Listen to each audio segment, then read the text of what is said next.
All right, here we go, guys. So we're going to do Horton Hears a Who by Dr. Seuss. I'm going to move out of the screen so you can focus on this cool pictures. On the 15th of May, in the jungle of Newell, in the heat of the day and the cool of the pool, he was splashing, enjoying the jungle's great joys when Horton the elephant heard a small noise.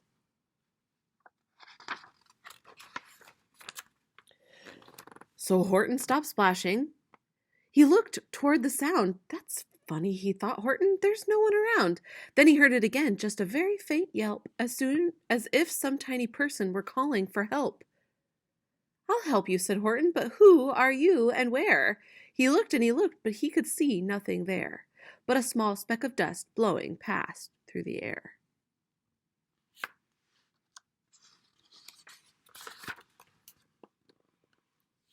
I say, murmured Horton, I have never heard tell of a small speck of dust that is able to yell. So you know what I think? Why, I think that there must be someone on top of that small speck of dust, some sort of creature of very small size, too small to be seen by an elephant's eyes.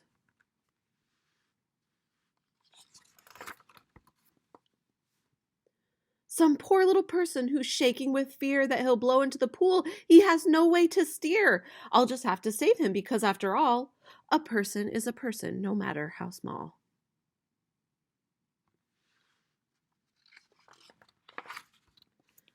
So gently and using the greatest of care, the elephant stretched his great trunk through the air, and he lifted the dust speck and carried it over and placed it down safe on a very soft clover.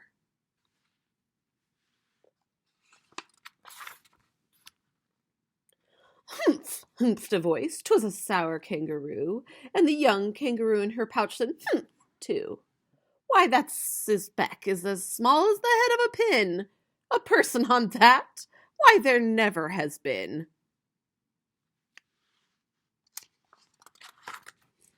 Believe me, said Horton, I tell you sincerely, my ears are quite keen, and I heard him quite clearly. I know there's a person down there, and what's more, quite likely there's two, even three, even four. Quite likely a family. For all that we know, a family with children just starting to grow. So please, Horton said, as a favor to me, try not to disturb them, just let them be.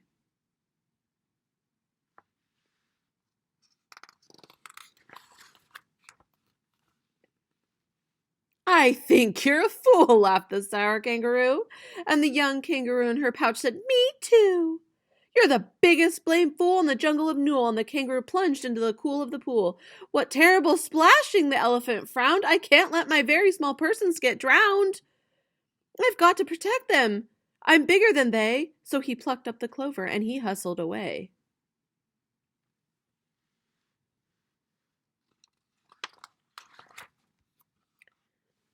Through the high jungle treetops, the news quickly spread. He talks to a dust speck. He's out of his head. Just look at him walk with that speck on the flower. And Horton walked, worrying, almost an hour. Should I put this speck down? Horton thought with alarm. If I do, these small persons may come to great harm. I can't put it down, and I won't, after all. A person's a person, no matter how small.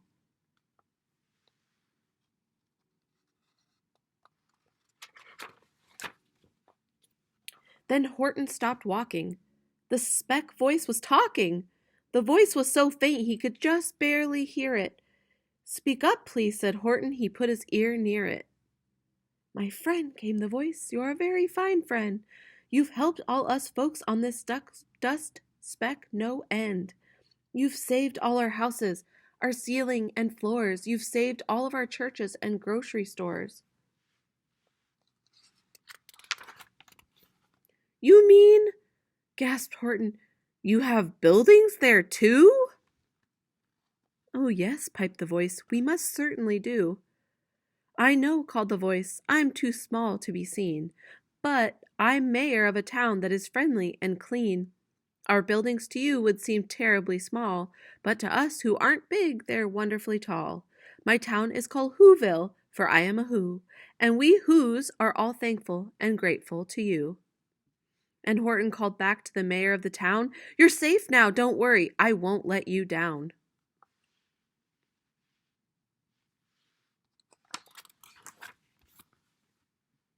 But just as he spoke to the mayor of the speck, 3 big jungle monkeys climbed up Horton's neck. The Wickersham brothers came shouting, "What rot! This elephant's talking to who's who are not. There aren't any who's, and they don't have a mayor, and we're going to stop all of this nonsense, so there."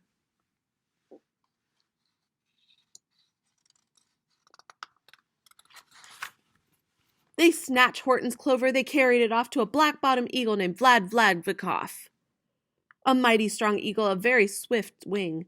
And they said, "Will you kindly get rid of this thing?" And before the poor elephant even could speak, the eagle flew off with the flower in his beak.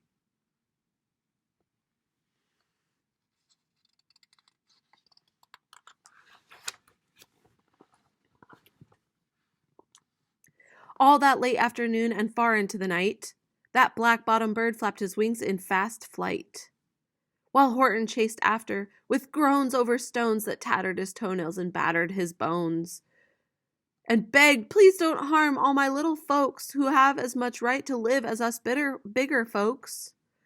But far, far beyond him, that eagle kept flapping, and over his shoulder called back, "Quit your yapping! I'll fly the night through. I'm a bird, I don't mind it, and I'll hide this tomorrow where you'll never find it."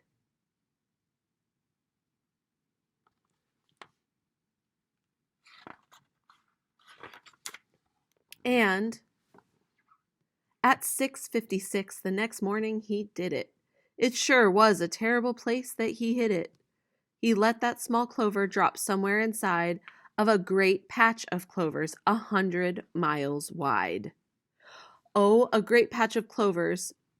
"Find that," he sneered, "but I think you will fail," and he left with a flip of his black-bottomed tail.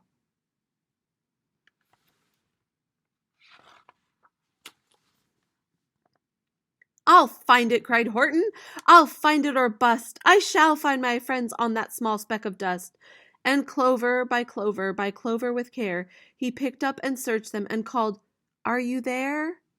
But clover by clover by clover he found that the one that he sought was just not around. And by noon poor old Horton, more dead than alive, had picked, searched, and piled 9,005.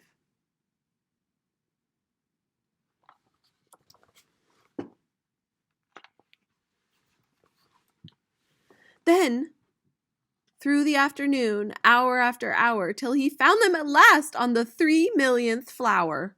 "My friends," cried the elephant, "tell me, do tell, are you safe? Are you sound? Are you whole? Are you well?"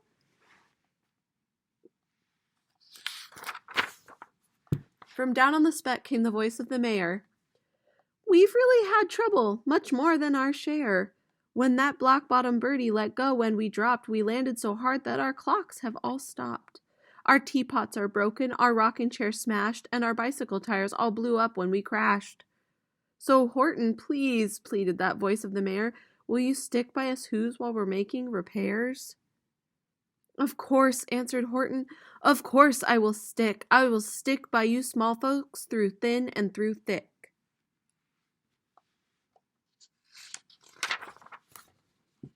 "Humph!" humphed a voice. "For almost 2 days you've run wild and insisted on chatting with persons who've never existed. Such carryings on in our peaceable jungle.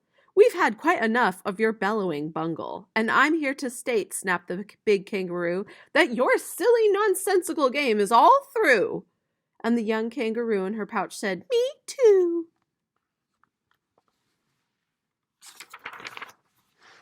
With the help of the Wickersham brothers and dozens of Wickersham uncles and Wickersham cousins and Wickersham in-laws whose help I've engaged, you're going to be roped and you're going to be caged. And as far as your dust speck, ha!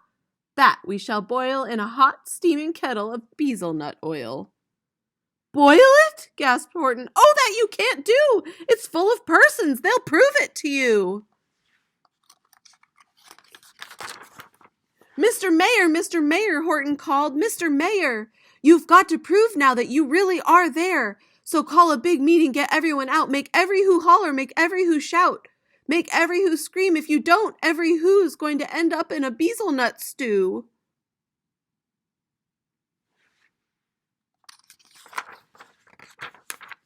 And down on that dust speck, the scared little mayor quick called a big meeting in Whoville Town Square. And his people cried loudly. They cried out in fear. We're here! We're here! We're here! We're here!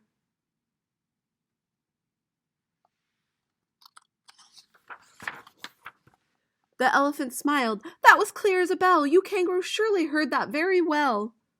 All I heard, snapped the big kangaroo, was the breeze and the faint sound of wind through the far distant trees.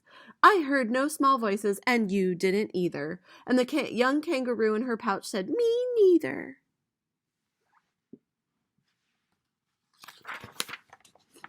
Grab him, they shouted, and cage the big dope.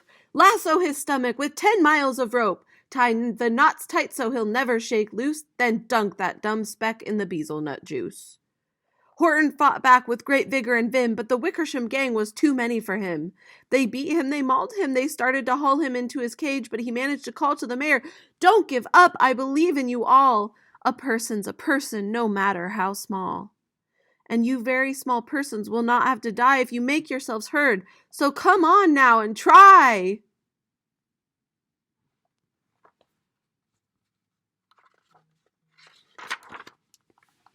The mayor grabbed a tom-tom, he started to smack it, and all over Whoville they whooped up a racket. They rattled tin kettles, they beat on brass pans, on garbage pail tops and old cranberry cans. They blew on bazookas and blasted great toots, on clarinets, oompas and boompas and flutes.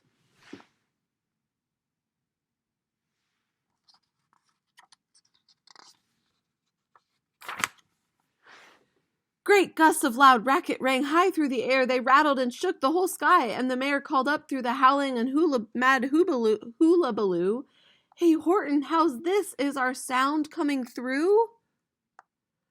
And Horton called back, I can hear you just fine, but the kangaroo's ears aren't as strong quite as mine. They don't hear a thing. Are you sure all your boys are doing their best? Are they all making noise? Are you sure every who down in Whoville is working? Quick, look through your town. Is there anyone shirking?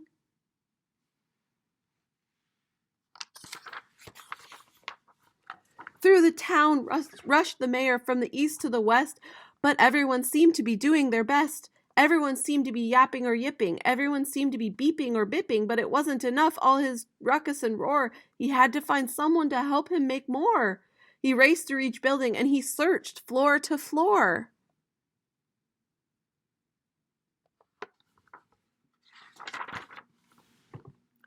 And just as he felt he was getting nowhere and almost about to give up in despair, he suddenly burst through a door and the mayor discovered one shirker, quite hidden away in the Fairfax Apartments, apartment 12J. A very small shirker named Jojo was standing, just standing, and bouncing a yo-yo, not making a sound, not a yep, not a chirp. And the mayor rushed inside and he grabbed that young twerp.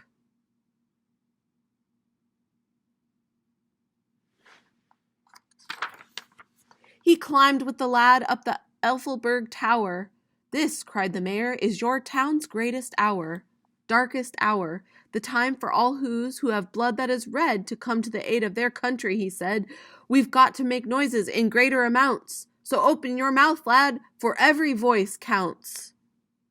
Thus he spoke as he climbed. When they got to the top, the lad cleared his throat and he shouted out, Yop!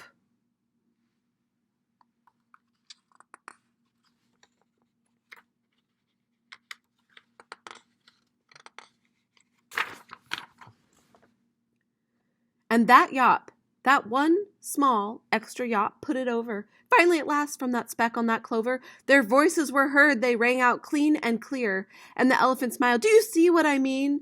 They've proved they are persons, no matter how small, and their whole world was saved by the smallest of all. How true, yes, how true, said the big kangaroo. And from now on, you know what I'm planning to do?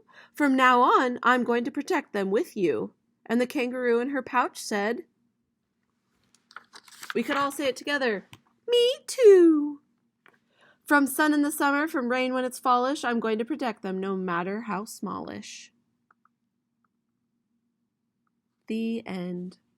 A person's a person no matter how small. Amen to that, Horton and Dr. Seuss. Bye, guys!